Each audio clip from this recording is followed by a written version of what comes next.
Alright, here's another high school food review. We got vanilla milk, cinnamon applesauce, and supposed to be like a Philly cheesesteak, but they gave us like this crap and a hamburger bun because they're too lazy to get us not hamburger buns. So, BRB.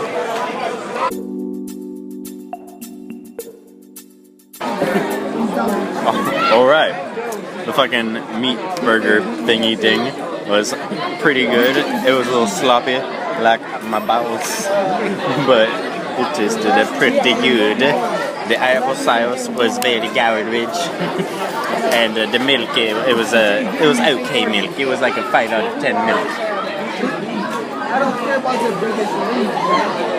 Let's see if it'll focus. No. So it says, why did the farmer give his cow a pogo stick? He wanted milkshake.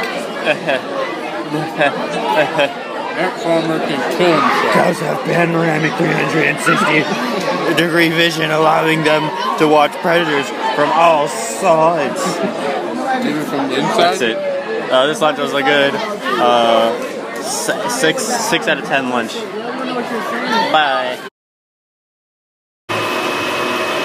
Believe it or not, I actually work in an aluminum dildo factory.